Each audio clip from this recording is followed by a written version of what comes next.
That's why I didn't want to laugh at Oya and her owl in the morning.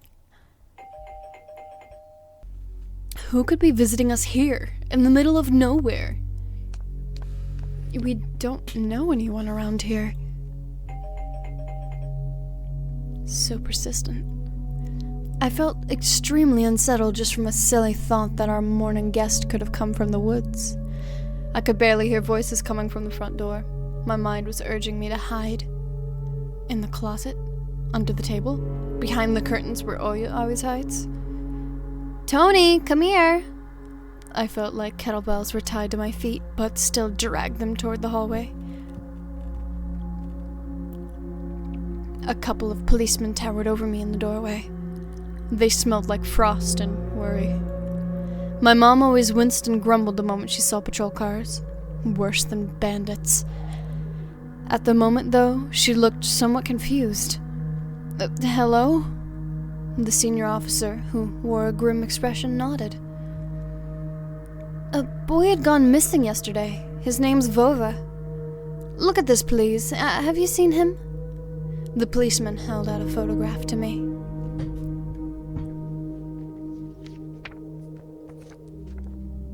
There was a ginger boy around the age of elementary school, pictured with a wall carpet as the backdrop. He had a striped cat in his hands and wore a wide smile. No, I haven't. Are you sure? Look closely. Where would I see him? I don't know anyone around here. I barely leave the house. Well, maybe you've seen him from the window? That's right. Your windows look straight at the forest, don't they? The window. No, I haven't seen anything. I see. He sounded tired, but his eyes, his stare, long and heavy, was full of suspicion. I squirmed unwittingly under the weight of guilt which his giant shadow cast over me. The policeman finally tore his gaze from me and glanced over the hallway, the stairway, and the cracks in the ceiling, which I haven't noticed before for some reason. How do you like your new place, by the way? Getting used to it? Bit by bit. It's just our little daughter misses the city a lot. Misses the city, huh? Have the locals been treating you well? Yeah, everything's been alright, thank you. The policeman pierced through me one more time with his gray eyes. My head started spinning. Can I help you somehow? I asked that in a shaky voice, to look like a polite boy and to... A polite boy? A boy, yes. I asked that in a shaky voice to look like a polite boy and to end his unpleasant conversation sooner. Now that I think about it, you look just like one of my nephews, little fella. He's a witty boy, round your age. Wears the same type of goggles. Always engrossed in reading those mystery novels. Told me he wants to enroll in police school when his family visited this summer. Wanted to help other people, just like me, you see? I felt uncomfortable, as if a distant relative, and not a police officer, stood before me. You know what? Little boys like you should stay at home. Steer away from trouble. Times have changed so much. Mom interjected in a cold voice. You don't say. Well then, what grade are you in, Tony boy? 6th. Have you made any friends here so far? Not yet. I'll be going to school for the first time after the break. Then, I'll leave you my number, just in case. Call me if you have any new info. The policemen were gone along with their shadows, the smell of cheap cologne and the photo of a smiling boy. His face still stood before my eyes. I wonder what it was like for him, being all alone, there. For some reason, I thought of the forest, swaying in the wind. What did his poor parents feel? And what would my parents do if I'd gone missing? Would they cry and thrash around hysterically? Or would they accuse each other, like they always do, and forget about me eventually? Mom, this Vova, did he go missing in our forest? Seems like it. Poor child. I looked out the window at the road. The police UAZ drove off toward the village. UAZ, a Soviet and Russian off-road freight passenger car brand which was produced on the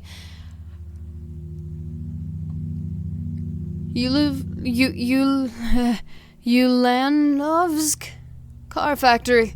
That's my best try. The officers... Ossifer.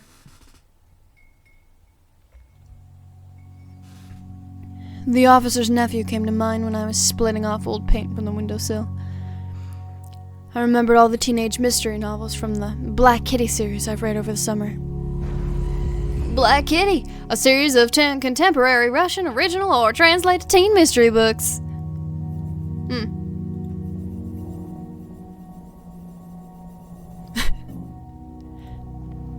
Your average boys and girls investigated all sorts of mysteries there.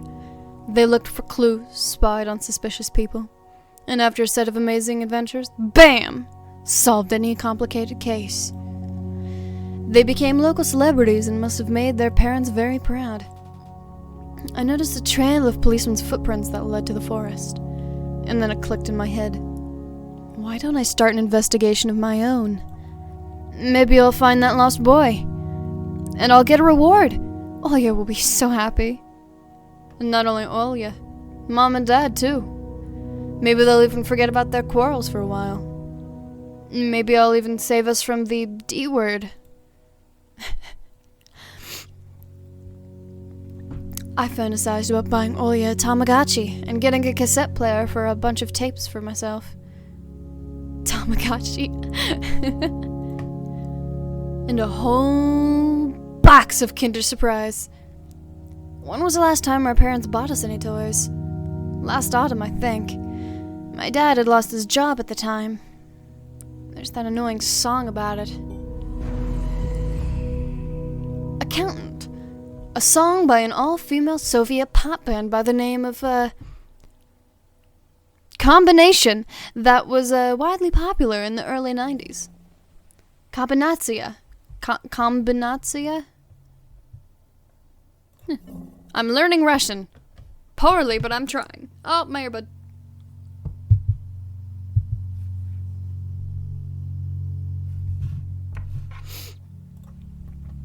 I had little to no idea what the accountant's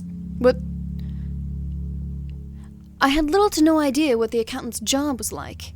They count money, I think? Neighbors used to envy us. But nowadays, Mom and Dad barely had any money to afford sweets, and Dad would always divide a single chocolate bar between me and Olya. Sometimes I gave her my share, too. No matter how much I wanted to eat sweets, she was still just a pipsqueak. I couldn't wait to go out looking for clues. I'm going outside. Yeah, right. You want the police to go around with your photograph next? The forest is so thick. What if the boy got snatched up by wild animals? Or something even worse? Even worse echoed through the hallway. I won't go far. I'll stay away from the forest. Did you hear what I said? Or should I repeat myself? Better go pack your school bag or play with Olya. The sound of splashing water came from the kitchen. It meant that the argument was over, and Mom had the last word.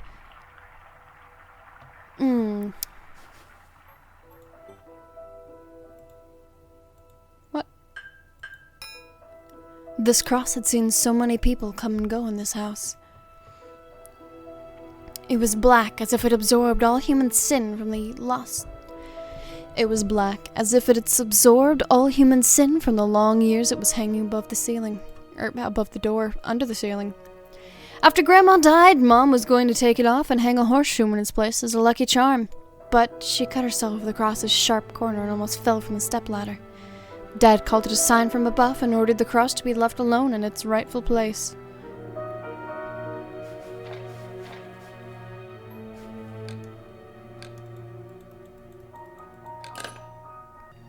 My parents prohibit me from making long-distance calls, but from time to time, I really want to hear my old friends. Sometimes I would just pick up the phone, listen to the low hum of the zoomer and the distant crackling, imagining the window howling in the ice-leaden chords.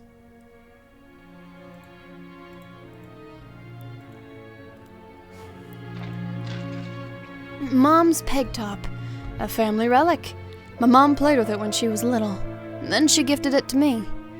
Olya was the next in the succession line. The toy belonged to her now. She stared at the dancing spindle as if it could show her something, a fairy tale, or maybe even our future. Now even my little sister was a bit too old for the old squeaky peg top.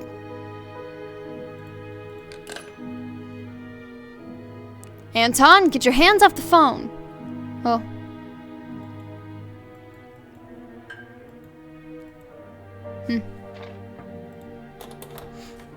The dark, stuffy closet. Mom says it smells like mice, but how would she know their smell?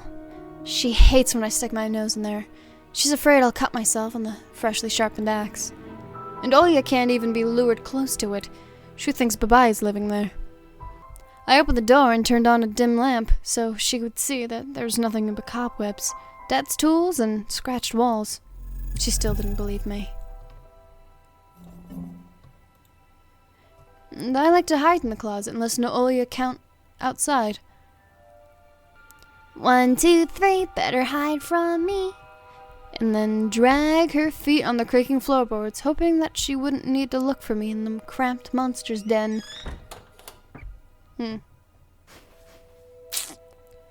Mom's gonna get pissed at me.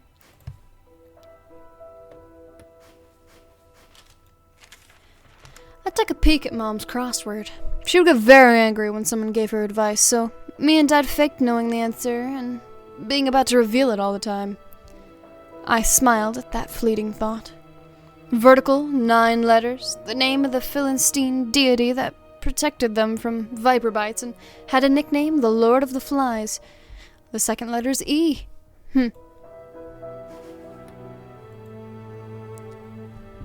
The side of an old ocean freezer was checkered with my childish drawings, Mom's recipes, and all kinds of stickers from bubblegum with dinosaurs that Olya liked so much.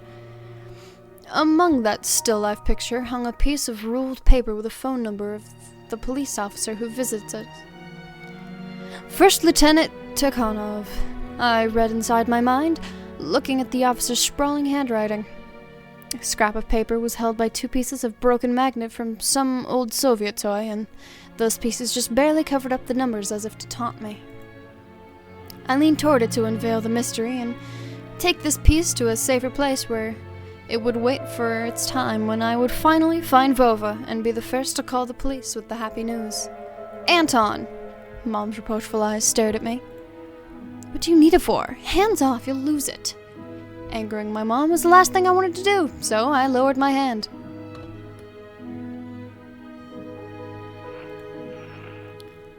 Emercom of Russia has declared the state of emergency due to adverse weather conditions.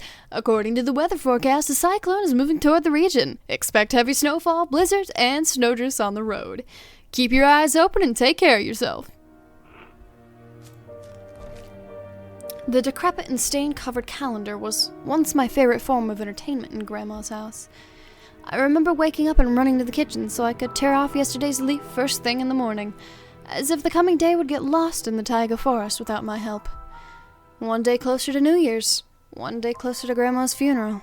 I haven't touched this calendar for years now. Since the time they started writing dark and spooky death chants that only made me gloomy instead of funny proverbs and superstitions, to be exact. I grabbed a dusty calendar leaf with caution and tore it off effortlessly. Sadly, the spooky descriptions from my childhood were still there. 7 horses carry the log. If 7 can't carry, bring the 8th from a ferry. They will take it away and never come back. This is the fate the log cannot escape. I crumpled the gray leaf and threw it into the waste bin, hoping to get rid of the anxiousness that washed over me. It was spread inside like an ink stain of blotting paper. Boop. Oh. It was difficult to lie to Mom, but there was no other way for me to run away from home. Mom, something's wrong with the TV. The picture is dim and there are stripes all over the screen. Mom's face became visibly distorted. Oh, you're killing me here. So have you had enough of shooting those stupid ducks now? Told you the kinescope will go dim because of your console. Or will we find a TV technician in this hole, huh? Maybe it's just the settings? Please, go see for yourself. Strange, it worked fine the morning. Maybe the snowfall caused it? Mom rubbed her hands to clean her apron. Mom rubbed her hands clean on her apron and went to Olya's room.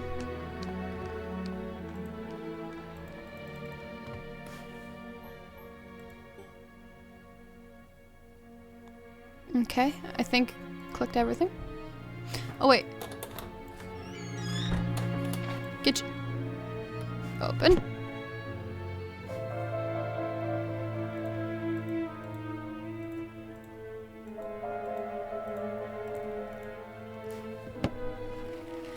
Grandma kept ice cream for me and Olya here, but now I could only see meat bits for soup and clumped together pelmeni. I grew to hate them already. Pelmeni is a Russian variety of dumplings made by boiling thin, unleavened dough filled with mincemeat. One may even call it a Russian fast food. Cool. Egg. Some medicine.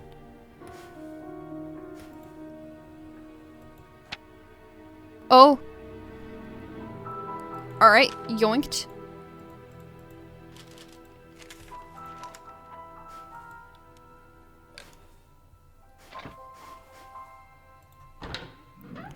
Okay, I'm probably gonna regret it, but outside we go.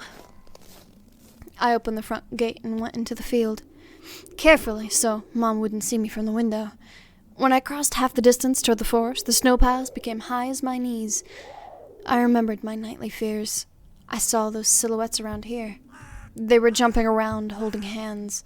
That hypnotizing music started playing in my head all on its own. In the light of day, those distant figures felt like a simple dream. The sun turned my nightmares to ash, but the aftertaste was still there. Distant ringing in my ears, distorted shadows crawling on the snow alongside me, and a barely audible whisper in my head, blurry and almost kind. Everything was silent. So silent I felt like the world was totally empty. No ground, no sky, no parents, no Olya. The time reached its limit. A one-way trip that ended at the forest's piney stockade. Sometimes silence was much scarier than any scream. Our parents would scream at each other while arguing, and both me and Olya turned to stone, listening to them. But then, always came the ringing silence. Our apartment became numb a couple of days before we departed. It was hard to remember the last time Mom and Dad joked around, laughing, or spent time together. Almost like all of it was in a previous life. When they kissed with Olya present, she always frowned and snorted in a funny way. But one day it all changed. Something important had left our home, and something scary filled the remaining void. It was as if a fire broke up, and our parents were hurriedly packing our belongings, trying to save themselves and us. From who, though? From the people with dead cold eyes, who sometimes visited us in our previous home? The eyes that only saw balls of worms on the black ground and everything. And somewhere far away, a siren was going off, trying to warn us of the coming menace. I shuddered, chasing away my delusions, and looked around. Ooh, look at them peepers. Some solid grapes right there. There were only me, the white field, and the wind that was whipping up icy dust and belts of powdered snow. I squinted from the sun and turned my eyes to the sunless forest. It looked especially dark in contrast with blinding whiteness. Knobby tree roots slithered under the snow like fat snakes. Rotten leaves and coniferous needles froze into the ice.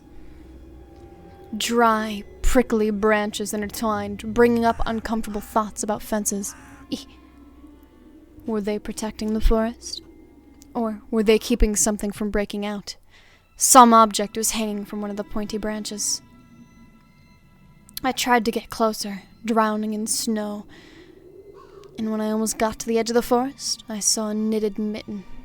It looked like a wounded bird among the hungering semi-dark. Should I take it to the police? The senior officer looked gloomy, but he still reminded me of Captain Casanova from my favorite TV show called The Streets of Broken Lights. He was also always anxious, with a tired look in his eyes, but still brave and strong. Streets of Broken Lights, a Russian mystery TV series telling a story of the daily life of Russian police officers. It's the longest-running series in the history of Russian TV at the moment. Will this mitten help them find the lost boy? Vova! I heard a distant shout. Looked like it came from the river. Vova! As if the trees were calling out to someone. Vova! Resounded closer to me. Someone was standing there behind the trees, hiding. Vova! I knew someone was looking for the lost boy, but still, something was unsettling about that figure. Its stillness, how it was bent unnaturally toward the ground. Its blackness. There's no one there, just branches and roots. It's all just my imagination. A nearby bird flapped its wings loudly. Ooh, that was not a bird. A shadow split from the tree and disappeared from my sight. I looked away for just a moment, but when I returned my gaze to the same place, it was gone. So it was my imagination after all. Silence reigned for a painfully long time.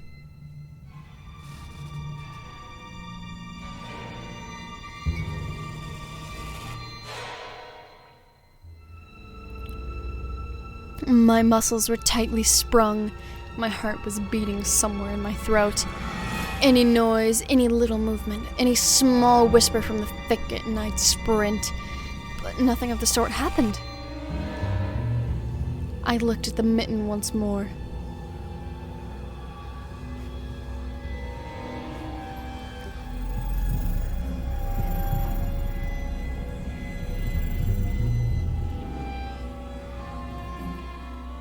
Ooh, I don't like the whispers. Alright, I'm taking the mitten.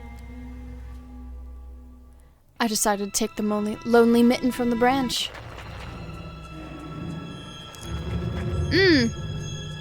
Vova! A shout rumbled across the field and dissolved into the distance. No echo, no hope for a reply. Whew.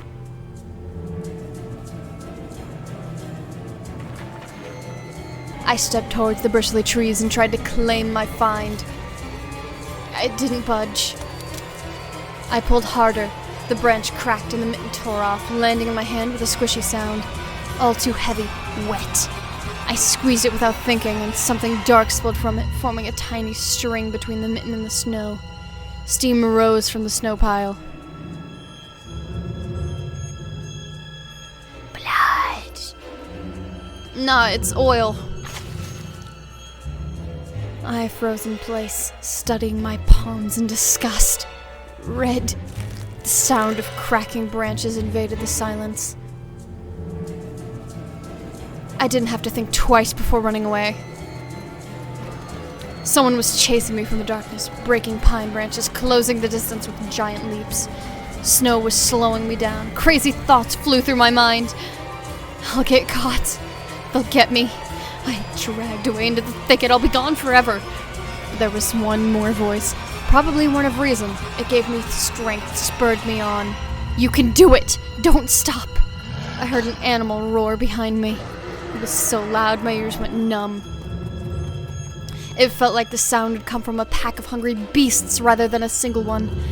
Their nostrils sucked in freezing air. They sensed my fear. 2 giant wings flapped above my head. An enormous shadow flew over the clearing. A hoot, a wheeze. The roars were coming from all directions now. From the dried-up raspberry bush, from twisted pines, from under the windfall. Hurry! Run! Don't look back! It felt like I was high inside a nightmare. The snowy clearing became vicious like quicksand. Viscous. I was stuck in place. I pulled my leg from the mushy trap just to be caught in a new one, even deeper than before. I continued to drown, sinking deeper and deeper with every desperate push. Was snow ever this sticky? I screamed in horror and realized this wasn't snow. Someone or something in the snow pile was clutching my pants. I gathered all my strength and rushed forward. The pressure on my leg was gone. My boots slipped out of the hole and my soles were on a hard surface again. I reached a clear path with one jump and from there, ran to my house. Its gloomy facade didn't look threatening now. That house was my line of defense from the shadows that flapped their wings and the creatures that were hidden under the snow. I tripped over the doorstep and smashed into the door. In all my hurry, I still managed to notice the claw marks, as if a dog was striking the wood with its paws, demanding to be let in so I could escape the cold. I hadn't noticed these marks when I was leaving. The heartbeat in my ears was much louder than my surroundings. I couldn't hear whether someone was following me or not. What if they were already in our front yard and Mom had locked the door? Drowning in fear, I pulled on the doorknob and obediently gave way. I rolled into the hallway and shut the door behind me. Porch planks creaked as my pursuers ascended the stairs. My fingers slipped off the lock and I couldn't click it into place. I gritted my teeth and pulled hard on the iron knob, whipping it between the boards. I stared blankly at the door. Someone was standing on the other side of the pitiful, flimsy barrier that was probably less useful than blankets. Wheezing breath reached into the house and crashed at me in waves. It smelled of pine and sweat. Mom peeked out of the kitchen and chastised me with the same frigid voice she always used when talking to my dad. What exactly didn't you understand when I told you to never slam the door? I didn't mean to.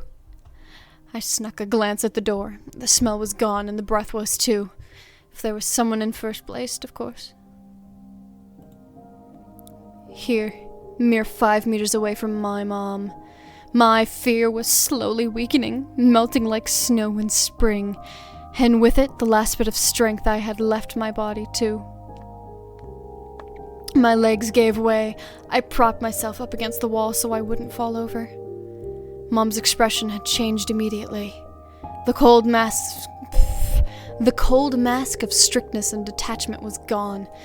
Mom looked the same as before all those quarrels. She finally saw my condition, my wet pants plastered with snow. Where have you been? What did I tell you, huh? I told you to stay home. Am I nothing to you, too? I got afraid she would cry. I reached out to her like when I was very little and wanted her to cuddle me. But Mom regained her composure fast and put on her usual face. Her eyes shined like steel, her voice rang out. Your dad can't find his cigarettes. Be honest, did you snatch them? Were you smoking in secret? There was someone chasing me. I thought... I stuttered as soon as I started explaining myself. Tears welled up in my eyes. Mom leaned toward me and sniffed my clothes like a beast, searching for the smell of tobacco. Then she squinted her eyes in suspicion and looked into the front yard. Her expression changed in an instant, and she covered her mouth with her hand. Look over there at the fence! My heart started thumping as if I became prey once again and my pursuers were following me in the field. I could swear that I've heard something scratch at the door, just like in my nightmare. Mom beckoned me with her finger, and I gathered all my remaining bravery to look into the kitchen window, facing my fear. I could barely discern some hairy silhouettes swimming in snow through the icy winter patterns on my glass. Dogs. Just a small pack of strays with no name and owner, barely reminding of the hungry monsters that live on the edge of the forest. Oh boy, were you scared of them? I think they'd rather be scared of you, Anton. They were chasing me, like a bunny. And what of the rabbit? The smile had slowly disappeared from Mom's face. Now she looked at the dogs as if it was her first time seeing them. What if they attack Olya? Mom? I wish your dad could just shoot them all. Mom, look, they're alive. Huh? What? Are they your friend or foe after all? Make up your mind. You're not a little kid anymore. Mom sighed in annoyance, and I felt so bitter that I bit my lower lip and fixed my gaze on the cobweb-ridden corner. Well, some detective I am. In reality, I wasn't risking my life among monsters, but rather my pants among a pack of stupid strays. And what for? What use do I have for this? Mitten. Of course. A dark and sticky mitten that belonged to the lost boy made a squishy sound in my hand. Seems like I was clutching it the whole time. That's my trump card as a detective. I hurried to present this clue to my mom. Mom, look, this is Vova's mitten. That boy the police were asking about in the morning. It's drenched in blood. I found it hanging on a tree. I can show where. Let's call the police right away, like the officer told us to. Mom, look. Ew. A shadow of doubt slowly crept onto my mom's contorted face, as if she was trying to remember something distant.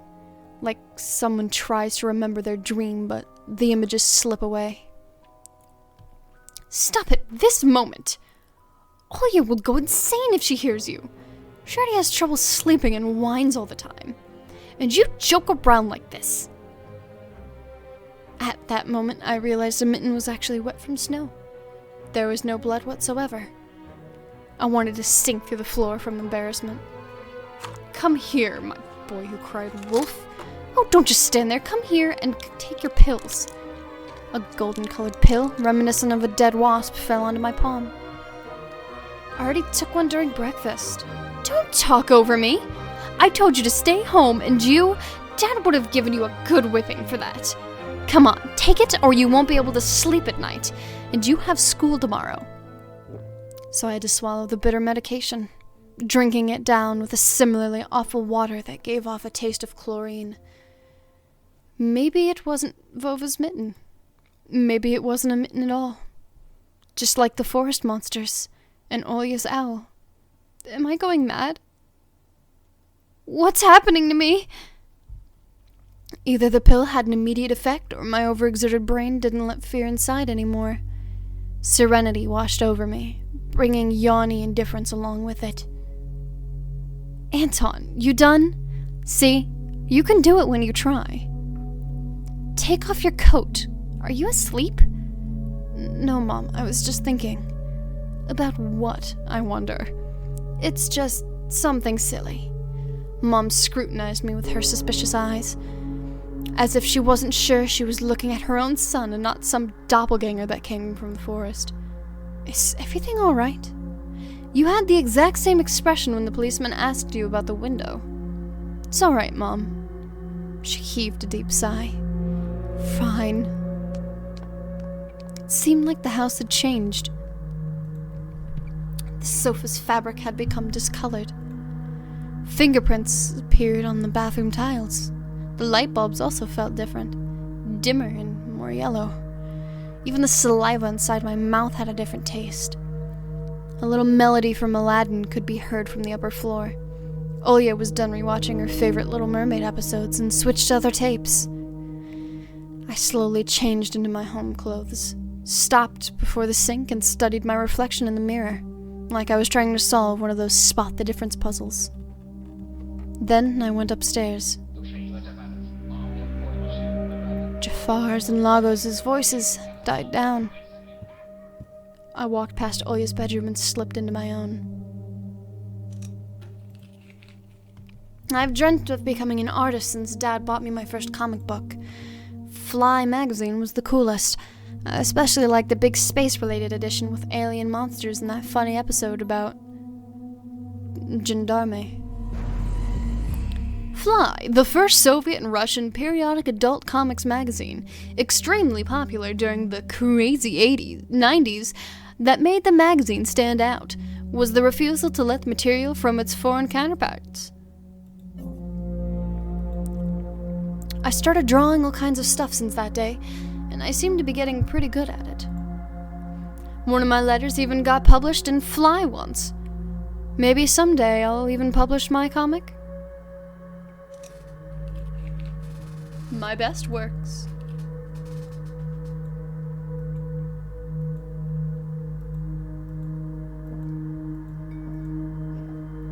My Triceratops figurine. I know about all sorts of dinosaurs. Velociraptors, Afrovenators, Hypsilophodonts. I don't know how to read words. I remember going to the movies to see Jurassic Park back when we still lived in the city and taking pictures with the T-Rex in the hall. It turned its head and roared. It was awesome. And next to it was a Robotech Transformer. I love this cartoon. When a jet fighter speeds up in the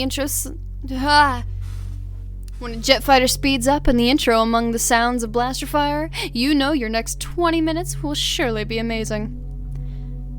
Zentradi space station is captured. Rick, get ready for battle. Cactus. No. Comic book.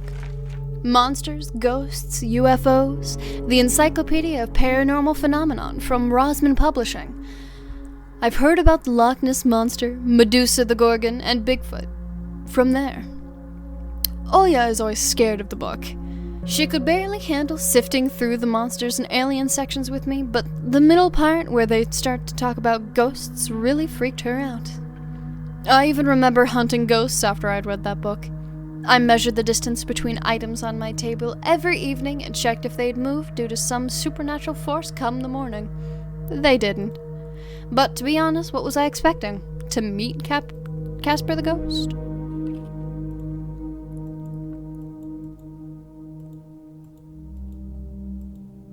Oh yeah?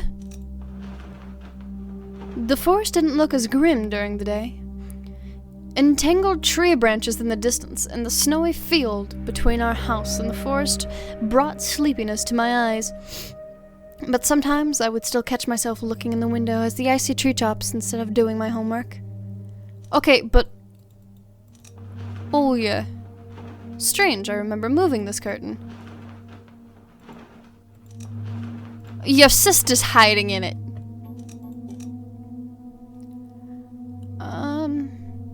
Alright, I clicked everything.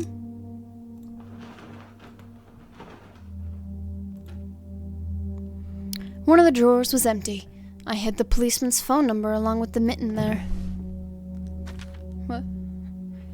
This simple action drained the last bit of strength from me. I sat on the bed. And only then I noticed there was someone behind the curtains. My tired hand dropped to the sheets. Whether it was due to medication or took the stress I underwent, the room began to contort, as if the wind was blowing the walls out like a pair of sails. The room's corners bent and undulated. The only thing stable in my room was the figure between the windowsill and the curtains. A flimsy piece of cloth was struck to my hidden visitor, just like a savant of sorts. Oh yeah? Who else would be standing there? I stood up and licked my dried-up lips. Yeah, oh yeah, it's so funny. The silhouette was unmoving. It was enveloped softly by the curtains, as if there was a thick layer of darkness there, not a human being. I reached toward the curtains. Ba-dum, ba-dum, beat my heart, controlled by medication. The wind sang in the field with a chorus of voices. For a second, I wanted to return to the bed, just lie down and watch the person behind this curtain, knowing full well they were looking back at me. They're looking without blinking, waiting for me to fall asleep. Plastic rings rustled against the holder when I pulled open the curtains.